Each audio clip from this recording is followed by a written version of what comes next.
आप आए थे एलाइड सर्विस में, तब तब आपने किस तरह से हैंडल किया था जो पूरा स्ट्रेस था या जो भी फ्रिक्शन वो प्रोड्यूस हुआ था? काफी फ्रिक्शन था, ऊपर से वहां पे कुछ ऐसे इश्यूज थे, मेरी सर्विस बुक और वो सब भी रह गई थी। तो दो दो साल तक मुझे सैलरी नहीं आई थी, मेरे पास एक पैसा नहीं था सैलरी के नाम पे, क्योंकि जो लास्ट टाइम था मैंने बहुत ज्यादा पढ़ाई की थी, तो मेरे जो पैर थे उसमें खून आने लग गया था। तो मम्मी ने कहा ऐसे कौन पढ़ता है, मतलब ऐसे पागलपन की तरह क्यों पढ़ रही है, आराम से पढ़। तो मैंने कहा नहीं मम्मी, इस बार निकालना है, इस बार निकालना। तो वो कहने लगे कि तूने जो मतलब तेरे जो खून और वो सब निकला है ना, उसका रिजल्ट एकदम सही आया है। नमस्ते दोस्तों, तो कैसे आप लोग? आज हमारे साथ में नीतू मैम हैं और नीतू मैम ने आरएस 2018 में 53 रैंक हासिल करी है। उसी के साथ साथ मैम हाल ही में सेल टैक्स ऑफिसर भी हैं और अपने काम में रहते हुए मैम ने प्रिपरेशन करी और इतनी अच्छी रैंक हासिल करी। तो आज हम मैम से ही जानेंगे कि उनकी क्या जर्नी रही, किस तरह से उन्होंने ये रैंक हासिल करी, क्या उनका स्ट्रगल था, कैसे उन्होंने तैयारी करी। तो सबसे पहले तो मैम आपको बहुत बहुत बधाई इतनी अच्छी रैंक हासिल करने के लिए। और thank you so much sir. बिल्कुल मैम। तो जैसे आपका, आप किधर से आते हैं, आपका बैकग्राउंड क्या रहा है और किस चीज़ ने आपको मोटिवेट किया कि आप आरएस का एग्ज़ाम दें और इसमें एक्चुअली सेलेक्ट हो? ये कभी सोचा नहीं था, पहले बचपन में जरूर ये सोचते थे कि आईपीएस बनेंगे, ये करेंगे वो करेंगे। उसके बाद एकदम वापस पढ़ाई से इतना वो रहा नहीं। और पापा मेरे एयरफोर्स में थे, तो हम पूरे घूमते थे, और मेरी एजुकेशन जो है मोस्टली केवी से हुई है। और उसके बाद क्या हुआ, टेंथ क्लास के बाद, टेंथ क्लास में मेरे इतने कोई अच्छे मार्क्स नहीं बने थे, बहुत ही 50% मार्क्स थे। केवी से पापा ने निकाला, कि पापा को लगा कि केंद्रीय विद्यालय में पढ़ रही है लेकिन इसका ग्रुप अच्छा नहीं है, पीयर ग्रुप अच्छा नहीं है, तो पीयर ग्रुप से दूर करने के लिए कि पढ़ ले, मुझे निकाल के कॉमर्स दिलाया था। और उसके बाद मेरे उसमें मैंने टॉप किया था अपने स्कूल में, और 72% मार्क्स आए थे। तो वहां से मेरा जर्नी एक्चुअली शुरू हुआ, वहां से मैंने पढ़ना शुरू किया। पहले तो मैं पढ़ती नहीं थी, तो वहां से मुझे पढ़ना पसंद आया, और वो फिर बाद में वहां से चीजें शुरू होती गई। और पापा पहले एयरफोर्स में थे, फिर बाद में पापा ने गवर्नमेंट टीचर ज्वाइन कर लिया था, स्कूल एजुकेशन में थे। और क्योंकि मेरे घर में पूरा माहौल ही ऐसा रहा है, हम 3 सिस्टर्स हैं, मेरा एक छोटा भाई भी है, तो हम सब ही बहुत वेल एजुकेटेड है। बड़ी वाली सिस्टर हाई कोर्ट में एडवोकेट है, सेकेंड नंबर जो है वो आईआईटी बॉम्बे से पीएचडी है, ऑक्सफोर्ड से उनने वर्क किया है, और अभी वो कुछ अपना साइंटिस्ट है, आईआईटी जोधपुर में वर्क कर रहे हैं। और मैं एक थर्ड नंबर पे हूँ, और भाई है। तो क्योंकि पूरा इन्वायरमेंट ही ऐसा रहा, तो इसलिए पढ़ाई में हमेशा हमारा फोकस रहा है। पापा का बहुत ज्यादा था कि मेरी बेटियां पढ़े। तो इसमें पापा के अगेंस्ट भी बहुत सारे लोग हैं, क्योंकि हमारी जो सोसाइटी है उसमें ये होता है कि जल्दी से शादी कर दो, पढ़ना बाद में हो जाएगा। तो पापा उस चीज पे मतलब अडिग रहे कि नहीं नहीं, पहले मैं अपनी बच्चियों को पढ़ाऊंगा। तो मेरे गांव में वेल एजुकेटेड फैमिली, मतलब सबसे ज्यादा पढ़ी लिखी लड़कियां, और बस हमारी फैमिली है जो सबसे पढ़ी लिखी है और जॉब में। बिल्कुल मैम। जैसे कि आपने बताया कि आप जॉब करते हैं, तो जॉब करते हुए तैयारी करना और इतनी अच्छी रैंक हासिल करना, तो वो मतलब आपने कैसे पॉसिबल किया इस चीज़ को? ये एक्चुअली मुझे लगता है कि बहुत सारा एक वो एक जुनून और जिद होती है ना, कि नहीं मुझे करना ही है। तो उसमें आपका जॉब या कोई भी चीज, कोई भी आपका प्रोफाइल आपके मतलब आड़े नहीं आ सकता है, कांट बिकम ऑब्स्टेकल। अगर आपने डिटरमाइन कर लिया है कि नहीं मुझे करना ही है, कितना भी कुछ हो जाए, कितना भी प्रेशर क्रिएट हो जाए, या जॉब में भी कितना भी प्रेशर हो, फिर भी आप आराम से कर लेते हो, अगर आपके दिमाग में ये चीज चल रही है कि नहीं इस बार तो मुझे निकालना है। पहले एक्चुअली 2013 में जब मैंने क्रैक किया था, तब उस समय मैं लेक्चरर थी। तो वहां भी बड़ा मुश्किल था, क्योंकि मैं कम्यूट करती थी, 2 घंटे जाना 2 घंटे आना, और फिर बाद में पढ़ती थी लाइब्रेरी में, प्राइवेट लाइब्रेरी में 11-11-12 बजे तक पढ़ती थी। और उसके बाद वो चीज मुझे यूं लगा कि ऐसे तो अपन नहीं क्रैक कर पाएंगे, क्योंकि 313 रैंक बनी थी, और वो काफी अच्छी रैंक नहीं थी, एलाइड सर्विसेज मिल रहा था। बट उसको मैंने छोड़ के, एवरीवन वर अगेंस्ट इट, कि आप इतना अच्छा लेक्चरर की लेक्चरशिप छोड़ के आप एक एलाइड सर्विस में जा रहे हो, सैलरी कम हो जाएगी, सब कुछ कम हो जाएगा। बट आई सेड कि नहीं, मेरे को पैसे से कोई मतलब नहीं है, मेरा जो गोल है वो वही है। तो उसको छोड़ के मैंने यहाँ पे एसटीओ ज्वाइन किया था। यहाँ पे भी ऐसा नहीं था कि बहुत आराम से पढ़ाई हो गई, वर्क तो करना ही पड़ता है। जो सर ऑर्डर्स देते, मेरे जो ज्वाइंट कमिश्नर थे विनोद मेहता सर, जो भी ऑर्डर देते थे वो करना ही पड़ता था। लेकिन ये था कि वो बहुत मोटिवेटिंग थे, वो बैठ के कभी ऐसे मतलब इंटरव्यू टाइम में भी वो मेरा इंटरव्यू ले लेते थे कि मैं आपका इंटरव्यू लेता हूँ, बताओ बताओ ये क्वेश्चन बताओ, मेंस का सिलेबस बताओ, क्या पढ़ा क्या नहीं पढ़ा। तो उनका बहुत ज्यादा मोटिवेटिंग पॉइंट रहा, वो पूरे टाइम मोटिवेट करते थे, तो ये एकदम पॉजिटिव इन्वायरमेंट बहुत हेल्प कर गया मुझे। बिल्कुल मैम, ये तो आपकी मेहनत और आपकी एनर्जी है, जो पॉजिटिव एनर्जी आप लेके चलते हो अपने साथ। तो वैसे आपकी जनरल स्ट्रेटेजी क्या रही थी प्री और मेंस की, कि आप इस तरह से एग्जाम लिखेंगे या आप क्या लिखेंगे? एक्चुअली मैंने अपनी स्ट्रेटेजी चेंज की थी 2013 के बाद। जो हो गया था तो मुझे लगा कि मेरे मुझे अपनी स्ट्रेटेजी बदलनी है। तो मैंने मेंस की प्रिपरेशन की थी। इंटरव्यू और ये जो प्रीलिम्स है इसकी प्रिपरेशन एक्चुअली नहीं की थी। तो मेंस की प्रिपरेशन में मैंने जो बेसिक छोटे छोटे टॉपिक्स थे उनको पहले ही क्लियर कर लिया था कि ये सारी चीजें मुझे करनी है। और मेरा क्योंकि इंग्लिश बैकग्राउंड रहा था, लेक्चरर की इंग्लिश की, तो वो मुझे कभी उसके लिए कोई प्रिपरेशन नहीं करनी पड़ी। फिर मुझे लगा कि मेरा साइंस बहुत ही कमजोर था, और लकीली दिस मतलब ये जो टाइम था इस बार सिलेबस में मैथ्स हट गया, जिसकी वजह से ये एक मेरे लिए बहुत पॉजिटिव चीज होगी कि मैथ्स हटने से, साइंस मेरा वीक था, साइंस में मैंने बहुत अच्छी प्रिपरेशन की, और मैथ्स हटने से क्या हुआ कि मुझे और अच्छा वो मिल गया, जंप मिल गया। अगर मैथ्स होता तो शायद ये रैंक नहीं आ पाती। तो बिल्कुल। मैंने एक फोकस बनाया कि मैंने सब फ्लो चार्ट, मैंने जो भी पेपर लिखे, भाटिया आश्रम से मैंने सारी टेस्ट सीरीज पूरी भाटिया आश्रम से की थी। और नियर अबाउट 1 साल तक कम से कम 60, महावीर साहब के साथ 60 और समथिंग पेपर्स मैंने लिखे थे। तो उनमें से हर बार मेरे पेपर्स का लिखने का स्टाइल और स्ट्रैटेजी हर बार अलग होता है। और ये एक्चुअली मैं खुद पे ही एक्सपेरिमेंट कर रही थी कि कौन सा चीज अच्छा लगता है लोगों को। तो ये राइटिंग स्किल जो थी वो मेरी बहुत अच्छी डेवलप हो गई थी इस बीच। पढ़ना तो सभी करते हैं, बहुत अच्छा पढ़ते हैं सब। मैं ये कहती हूँ कि 2000 बच्चे जो इंटरव्यू कॉल जिनका भी हुआ है उनने बहुत बढ़िया पढ़ा है, लेकिन उनका जो लिखने का स्किल है उसको उनने एकदम कितना अच्छा अच्छे से उसको फ्लरिश किया है, वो बहुत इंपॉर्टेंट होता है। तो वो मैंने बहुत काम किया था उसके ऊपर। बिल्कुल मैम, आपने तो ऑप्टिमाइज किया अपने लिखने के तरीके को और बेस्ट स्ट्रेटेजी ढूंढ निकाली। हाँ। इंटरव्यू में भी आपके काफ़ी अच्छे मार्क्स रहे, 80 मार्क्स रहे, जो बहुत ज़्यादा अच्छे मार्क्स हैं। जी। तो फिर उसके बारे में बताइए कि इंटरव्यू कैसा रहा कुछ। इंटरव्यू एक्चुअली बहुत ही अच्छा था मेरा। और मुझे वहां से बाहर निकलते ही, जैसे इंटरव्यू से मैं बाहर निकल रही थी, तो वन पर्सन हैज सेड, कोई एक्सपर्ट ने पीछे से, मुझे ऐसा लगा था कि इसने बोला था कि शानदार बोल्ड लड़की है। तो मुझे लग गया था कि अपना इंटरव्यू तो बहुत अच्छा गया है, इसका मतलब ये है। और इंटरव्यू के अंदर भी मुझे पहले थोड़ा स्ट्रेस सा लग रहा था। तो जब बोर्ड बाहर बैठाते हैं कि भाई बाहर बैठो, और जब आपके डॉक्यूमेंट वगैरह होते हैं, तब भी मैं इंटरेक्शन कर ही रही थी, लोगों से बातें कर रही थी। तो वो वहां पे जो क्लर्क और ये सब स्टाफ थे वो बोल रहे थे कि मैडम आप बातें मत करो। मैंने कहा नहीं, मुझे बातें करना पसंद है, इससे मेरा थोड़ा स्ट्रेस मैनेज हो जाता है। तो वो काफी हेल्पफुल रहा, स्ट्रेस मैनेज हो गया। क्योंकि इंटरव्यू के बारे में उस समय सोचा ही नहीं जा रहा था मेरे से। जितना ज्यादा इंटरव्यू के बारे में सोचते होता है स्ट्रेस फील होता है। सो आई स्टार्ट टॉकिंग, आपके ये क्या चल रहा है, वो क्या चल रहा है, आप किस में लगे हुए हैं। तो ये मुझे बहुत हेल्प कर गया। फिर हम जब बाहर बैठे तो फर्स्ट इंटरव्यू मेरा ही था, मॉर्निंग था, और सबसे पहला इंटरव्यू मेरा था। और मैं वहां पहले ही बैठ गई थी, जो मेंबर्स थे और वो सब लेट आए थे। तो I was just standing and waiting कि हाँ वो आ रहे हैं, तो उन सबको उसी समय गुड मॉर्निंग मेरा स्टार्ट ही हो गया था। और फिर हम्म। मुझे उनने अंदर बुला लिया। अंदर बुलाते ही वो जो बिगनिंग होती है कि आप कहाँ से हैं, आप राजस्थान से बाहर से हैं क्या। क्योंकि मेरा जो स्टाइल था बोलने का, शायद वो जो एक्सेंट था उन सबसे उनको लग रहा होगा कि शायद बाहर से है। थोड़ा इंग्लिश भी यूज कर रही थी। उसके बाद मुझे लगा कि मुझे हिंदी पे ज्यादा फोकस करना है जी। तो फिर मैंने कहा नहीं सर, मैं बाहर से नहीं हूँ, मैं जोधपुर से ही हूँ। फिर वहां से जोधपुर और मेरा जॉब प्रोफाइल, इंग्लिश लिटरेचर, क्योंकि मैंने एमए इंग्लिश लिटरेचर में किया था, और मेरी जो हॉबीज थी उन सब पे पूरा इंटरव्यू फोकस हो गया। तो ये मेरे लिए बहुत प्लस पॉइंट रहा।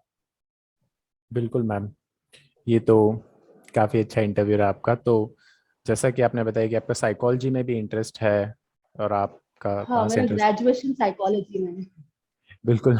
तो आपको क्या लगता है कि वो कितना हेल्प करती है साइकोलॉजी इन जनरल भी, क्योंकि मैं खुद भी साइकोलॉजी पढ़ता हूँ, और इंटरव्यू में या बहुत बहुत प्रेपरेशन? हेल्प करती है, बहुत हेल्प करती है, आपकी पर्सनालिटी को एकदम बूम कर देती है।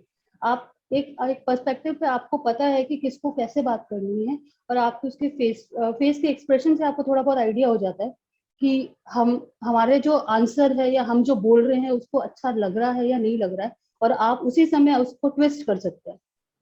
क्योंकि काफी बार ऐसा होता है कि आप खुद भी इंटरव्यू में बैठे हैं, आप स्ट्रेस में हैं और आप वहां पे अच्छा माहौल नहीं बनाएंगे। जैसे मेरा इंटरव्यू, स्टार्टिंग में इंटरव्यू था, फिर डिस्कशन शुरू हो गया था। तो ये बहुत इंपॉर्टेंट है कि इंटरव्यू को इंटरव्यू नहीं रहने देना, क्वेश्चन वाला सिचुएशन नहीं करके उसको एक हल्का सा डिस्कशन मोड में ले आते हैं, तो वो भी कंफर्टेबल हो जाते हैं और हम भी कंफर्टेबल हो जाते हैं कि हाँ, ये तो नॉर्मल डिस्कशन चल रहा है। तो ये काफी हेल्पफुल रहता है साइकोलॉजिकल, मतलब साइकोलॉजी के स्टूडेंट की वजह से मुझे लगता है कि ये बहुत हेल्पफुल रहा। बिल्कुल मैम, मुझे भी ऐसा लगता है कि जब इंटरव्यू डिस्कशन का फॉर्म ले लेता है तो कहीं ना कहीं चांसेस अच्छे मार्क्स आने के काफी बढ़ जाते हैं, क्योंकि फिर वो एक फॉर्मेलिटी से चेंज होकर के एक इंटरेक्शन बन जाता है। और हाँ इंटरेक्शन, एग्जैक्टली। और जैसा कि आपने कहा कि वो किस तरह से हेल्प आता है, और अपनी खुद की भी एडेप्टेबिलिटी बढ़ जाती है कहीं ना कहीं, कि हमें कैसे अडेप्ट करना है। तो जी।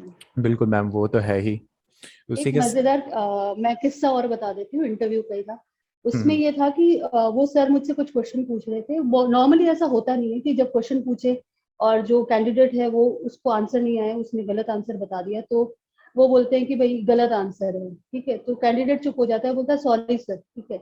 I was not like this. तो उन्होंने बोला कि ये जो आपने फिनलैंड बोला है, दिस इज, क्वेश्चन वॉज कि एजुकेशन सबसे बेस्ट कहाँ की है, पूरे वर्ल्ड में सबसे बेस्ट एजुकेशन कहाँ की है। तो मैंने जापान और जर्मनी का नाम लिया था, तो उन्होंने कहा नहीं, गलत जवाब है। तो मैंने कहा सर प्लीज मुझे बताइए सही जवाब क्या होगा। तो उन्होंने बोला फिनलैंड। तो मैंने कहा सर प्लीज मुझे एक्सप्लेन करके बताइए कि फिनलैंड कैसे है, जापान जर्मनी क्यों नहीं। तो for 5 minute he was explaining कि फिनलैंड क्यों है, कैसे है। तो ये उनको बड़ा मजा आ गया। वो प्रोफेसर थे और काफी बुजुर्ग थे। उनको लगा कि मैं एज अ स्टूडेंट उनसे पूछ रही हूँ कि प्लीज आप मुझे ये बता दीजिए। तो ये काफी अच्छा था उनके लिए। बिल्कुल मैम, ये और तो बिल्कुल आप कहिए। एक और चीज थी, वो एक पोयम थी इफ रियार्ड किपलिंग की, वो भी उनने पूछी थी। तो उसमें भी ये हुआ कि उनने बाद में बोल दिया कि नहीं, नहीं सुननी, दूसरे क्वेश्चन पूछ लिए। और मैंने 2-3 बार रिक्वेस्ट भी की, सर सुन लीजिए। तो वो भी उनको बड़ा अच्छा लगा कि ये कैंडिडेट जो है एकदम सिंसियर ऑनेस्टली अपने पॉइंट्स रखता है। उसको कुछ नहीं आ रहा है तो पूछ भी रहा है कि सर इसका प्लीज मुझे आंसर भी सही से बताइए। तो ये मुझे लगता है कि उनको लगा कि ये क्यूरियस कैंडिडेट के साथ साथ एक बहुत ही ऑनेस्ट है, कि अगर नहीं आ रहा है तो सही बात पे बोलती है कि नहीं आ रहा है, और उसको भी एक्सप्लेन करवाती है। बिल्कुल मैम, ये तो जैसे जो लोग वीडियो भी देखेंगे उनको भी मैं यही कहूंगा कि, और मैं जिनसे बात भी करता था मैं ये कहता था कि इंटरव्यू को कोशिश करें डिस्कशन बन जाए। और अभी भी जिनके काफी हाँ अच्छे एक। मार्क्स हैं उनका इंटरव्यू डिस्कशन ही बना है। कि इंटरव्यू के हम्म। टाइम पे ये हो गया था कि इंटरव्यूअर सब बता रहे कि अच्छा आपने गलत आंसर दिया तो ये सही आंसर है, या करेक्ट कर रहे थे कहीं ना कहीं। तो वो जब चीज हाँ डिस्कशन में कन्वर्ट हो जाती है तो हमें खुद को भी लग जाता है कि हाँ, मार्क्स तो ज्यादा ही आएंगे। और हाँ एग्जैक्टली। बिल्कुल, ये तो बहुत इंपॉर्टेंट पॉइंट है जो मुझे भी कहीं ना कहीं कॉन्क्रीट हो गया है कि अब मुझे किसी से बात करनी है तो यहाँ से शुरू करना है। और फिर ठीक है, जिस तरह से सामने वाला पार्टिसिपेंट इंटरव्यू देना चाहे तो उस तरह से। पर एक और जी। क्वेश्चन है कि जब आपका इस बार रिजल्ट आया तो रैंक देख के फिर आपका क्या रिएक्शन रहा? आपने एक्सपेक्ट करी थी ये रैंक? एक्सपेक्टेशंस तो पता नहीं, ऐसा तो कुछ नहीं था। मेरी मम्मी मेरे साथ बैठे थे एंड शी स्टार्टेड, मम्मी ने बोला कि रोल नंबर देख। तो फर्स्ट पेज पे टीएसपी वाला था, तो उसमें रोल नंबर नहीं मिला था। सेकंड पे मैं देखने लगी तो ब्रैकेट में 53 लिखा था। And I said to mummy, mummy 53 rank है। तो मम्मी की जोर से रोने लग गए कि मतलब तेरी मेहनत सफल हो गई। क्योंकि जो लास्ट टाइम था मैंने बहुत ज्यादा पढ़ाई की थी, तो मेरे जो पैर थे उसमें खून आने लग गया था। तो मम्मी ने कहा ऐसे कौन पढ़ता है, मतलब ऐसे पागलपन की तरह क्यों पढ़ रही है, आराम से पढ़। तो मैंने कहा नहीं मम्मी, इस बार निकालना है, इस बार निकाल। तो वो कहने लगे कि तूने जो, मतलब तेरे जो खून और वो सब निकला है ना, उसका रिजल्ट एकदम सही आया है। तो उनका वो जो रोना था और वो सारी चीजें थी, वो एकदम मेमोरेबल मोमेंट था, क्योंकि मैंने अपने पेरेंट्स को इतनी खुशी में रोते हुए नहीं देखा था कभी। और पापा ने आके भी वही एक ही सेंटेंस बोला, बेटा मुझे गर्व है, पहली बार मैं कह रहा हूँ कि मुझे गर्व है।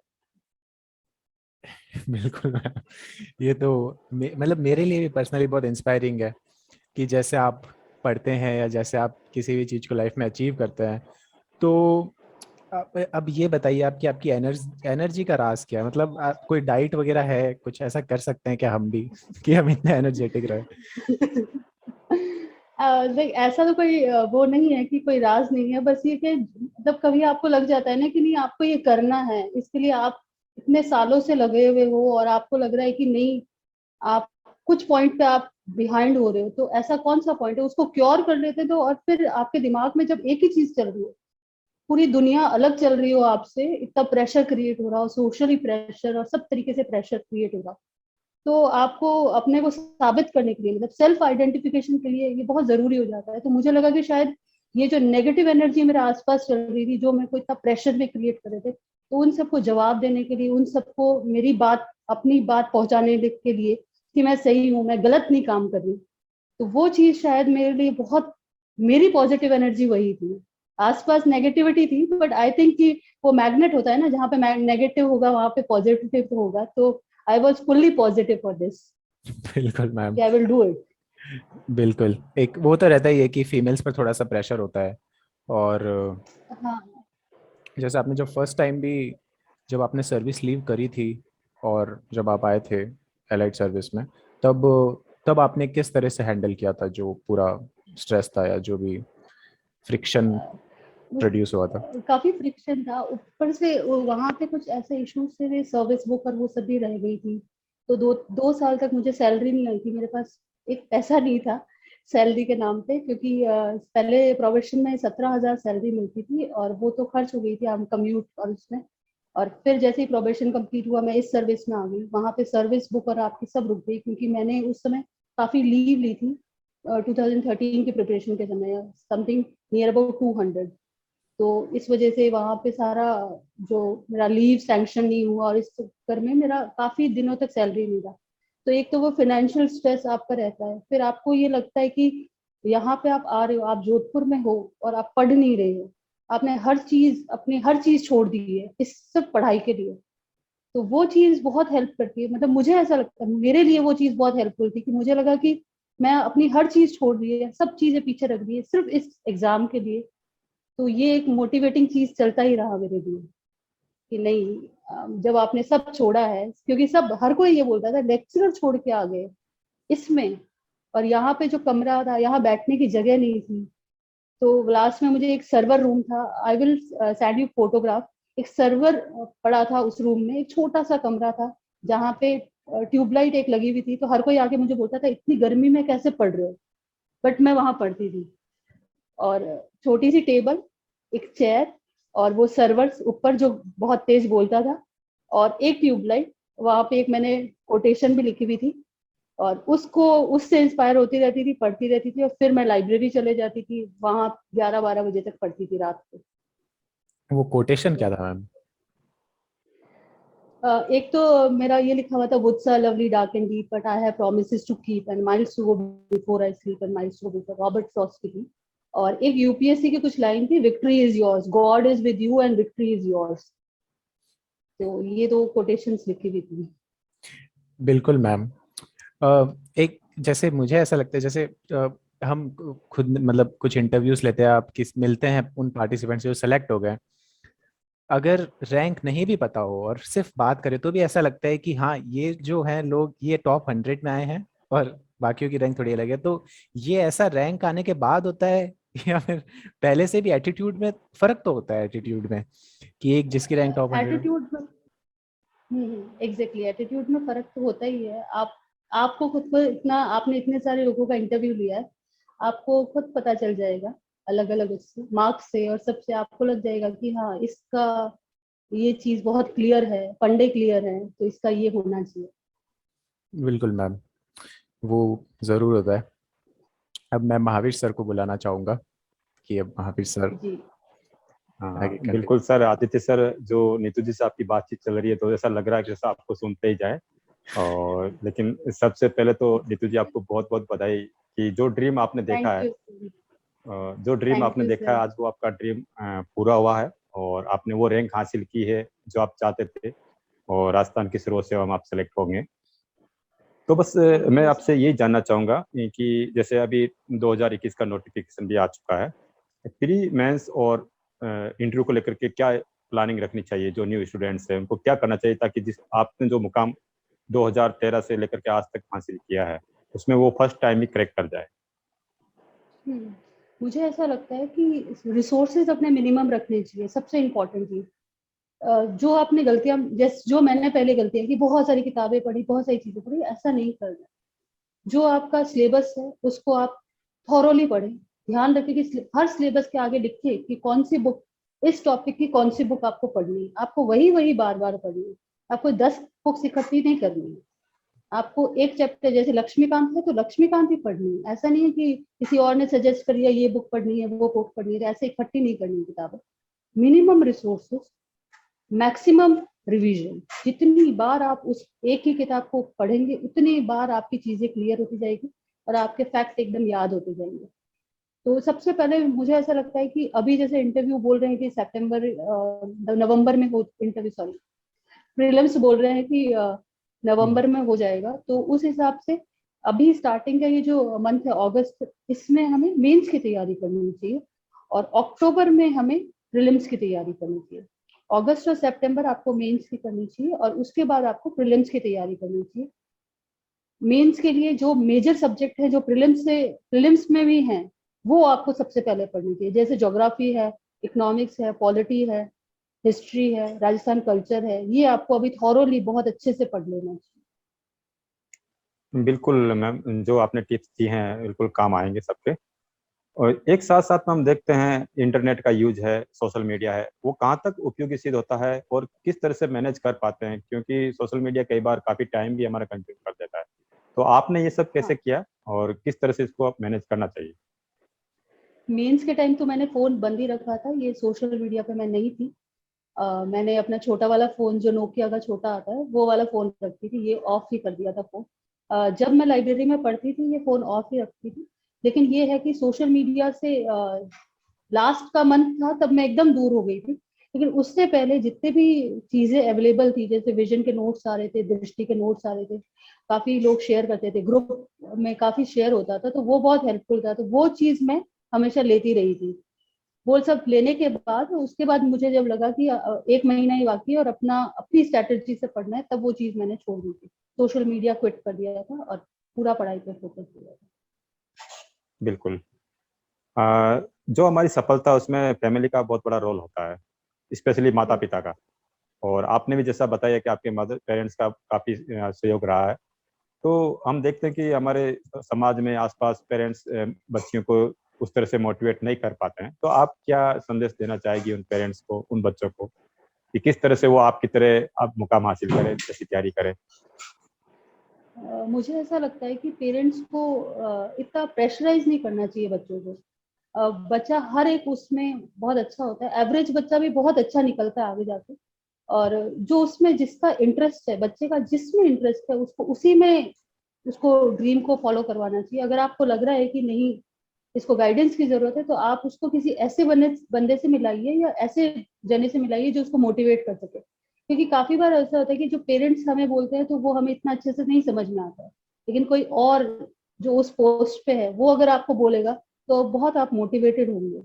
तो मुझे ऐसा लगता है कि पेरेंट्स को अगर लगे कि नहीं हमारा बच्चा हमसे नहीं समझा सकते हम उसको, तो आप उसके पास जाइए, वो गाइडेंस देगा।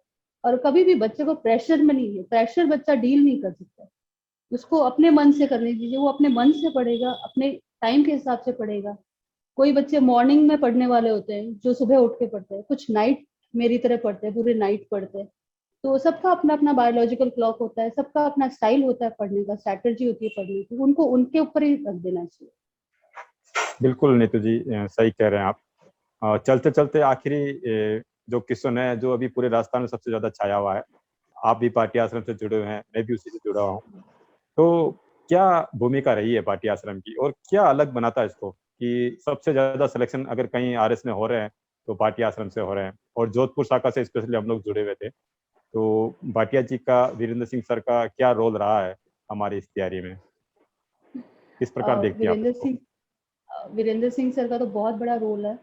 उन्हीं ने मुझे भाटी आश्रम ज्वाइन करवाया था। 13 में वो तहसीलदार लगे थे और मैं जेसीपीओ लगी थी। देन ही मोटिवेटेड कि नहीं आप आके पढ़ो वहाँ पे, क्लासेस लो। और फिर प्रॉब्लम ये होती थी कि टेस्ट और वो सब देने के लिए मेरे पास टाइम ही नहीं था, मतलब मैं उस समय आ नहीं पाती थी। तो तो इस वजह से मुझे काफी ऐसा लगता था। लेकिन सैटरडे संडे वाले पूरे टेस्ट मैंने दिए। और सबसे अच्छी बात ये होती थी कि वहां पे जितने भी स्टूडेंट्स हैं उनमें एक अलग सा ही पॉजिटिव माहौल था कि मैंने अपना कॉपी लिखा, फिर मैं सब इस पे डिस्कस करते थे। जो टॉपर्स की कॉपी थी वो सर्कुलेट होती थी, तो इससे ये होता था कि हमें हमारे जो नेगेटिव एरियाज थे, जो माइनस एरियाज थे, वो हमें पता चल जाते थे। जो पॉजिटिव चीजें थी जो हम इस चीज को ग्रूम कर सकते थे, वो भी पता चल जाती थी।